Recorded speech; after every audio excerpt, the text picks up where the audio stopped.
Hello friends, నేను మీ బాంబే పార్తకను. చిటపట చినుకులు పడుతూ ఉంటే అలా బజ్జీలు, పునుగులు ఇలాంటి ఆయిల్ ఫుడ్ తినకుండా సింపుల్గా ఇలా చేసుకొని తినండి. ఎంతో బాగుంటుంది. కేవలం నిమిషాల్లోనే తయారు చేసుకునే ఈ తీకా పోహ ఎలా తయారు చేసుకుందామో చూద్దాం రండి.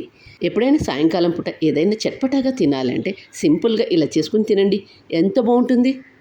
1 కప్పు మందం అటుకులు తీసుకుని వీటిని ఒకసారి శుభ్రంగా వాష్ చేసుకోండి. అటుకులలో 3 రకాలు ఉంటాయి. ఒకటి మందంగా ఉండే అటుకులు, ఒకటి పల్చని అటుకులు, మూడోది నైలాన్ అటుకులు. కేవలం ఈ పోహా చేసుకోవడానికి కేవలం మందం అటుకులు మాత్రమే తీసుకోండి.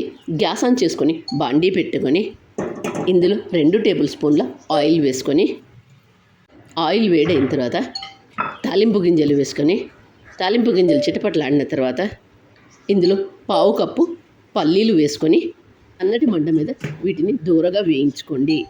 ఇలా వేయించుకున్న వీటిలోకి 3-4 పచ్చిమిర్చి సన్నగా కట్ చేసుకొని వేసుకోండి. పల్లీలు ఇష్టం లేని వాళ్ళు సన్నగా కట్ చేసుకున్న క్యారెట్ ముక్కలు 1/2 కప్పు వేసుకోండి. ఆయిల్ ఫుడ్ వద్దనుకునే వాళ్ళు ఇంటికి గెస్టులు వచ్చినా కూడా సింపుల్గా ఇలా తయారు చేసి పెట్టండి ఈ పోహాను. పచ్చిమిర్చి మీరు తినే కారాన్ని బట్టి కూడా వేసుకోండి. పల్లీలు పచ్చిమిర్చి వేగిన తర్వాత ఏ కప్పుతో అయితే మనం అటుకులు తీసుకున్నామో అదే కప్పుతో 1/2 కప్పు పచ్చి కొబ్బరి తురుము వేసుకొని సన్నటి మంట మీద దీన్ని బాగా వేయించుకోండి. ఈ పోహాలో ఉల్లిగడ్డలు, పసుపు వేయరు. పచ్చి కొబ్బరి తురుము బాగా వేగిన తర్వాత ఇప్పుడు ఇందులో కొద్దిగా కరివేపాకు వేసుకొని, కరివేపాకు బాగా వేగిన తర్వాత ముందుగా మనం వాష్ చేసి పక్కన పెట్టుకున్న ఈ అటుకులను చేత్తో అంతా ఒకసారి ఇలా పొడి పొడిగా చేసుకోండి. ఇలా చేసుకోవడం వల్ల మనం పోపులో వేసినప్పుడు ఇవి విడివిడిగా బాగా ఉంటాయి. పచ్చి కొబ్బరి తురుము బాగా వేగిన తర్వాత ఇప్పుడు ఇందులో 1 టేబుల్ స్పూన్ ఉప్పు వేసుకొని ముందుగా మనం వాష్ చేసి పక్కన పెట్టుకున్న ఈ అటుకులను ఇందులో వేసుకోండి. ఇలా వేసుకున్న తర్వాత కేవలం టాస్ చేస్తూ మాత్రమే కలుపుకోండి.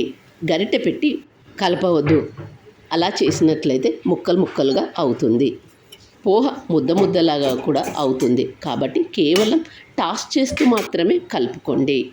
అటుకులు వేసిన తర్వాత మరొక 2-3 నిమిషాలు బాగా వేగిన తర్వాత మూత మూసుకొని మరొక నిమిషం పాటు వేగిన తర్వాత గ్యాస్ ఆఫ్ చేసే ముందు సన్నగా కట్ చేసుకుని కొత్తిమీర వేసుకోండి. ఎంతో సింపుల్గా చేసుకునే ఈ పోహాను మరి మీరు కూడా తప్పక ట్రై చేయండి. ఈ పోహాను ఉదయం బ్రేక్ఫాస్ట్గా గాను లేదా సాయంకాలం పూట ఏదైనా చట్పటాగా తినాలన్నా ఇలా సింపుల్గా ఇలా చేసుకొని తినండి. ఎంతో బాగుంటుంది. మరి మీరు కూడా తప్పక ట్రై చేయండి. మరి మీకు ఎలా వచ్చిందనేది కామెంట్ రూపంలో తెలియజేయండి. ఇలా సింపుల్గా చేసుకునే వంటలు నా ఛానల్లో చాలా ఉన్నాయి. కింద లింక్ ఇస్తాను, చూసి చేసుకోండి. వీడియో నచ్చినట్లయితే ఒక లైక్ ఇవ్వండి. మీరు ఇచ్చే లైక్ నాకు ఎంతో ప్రోత్సాహాన్ని ఇస్తుంది. Thank you for watching.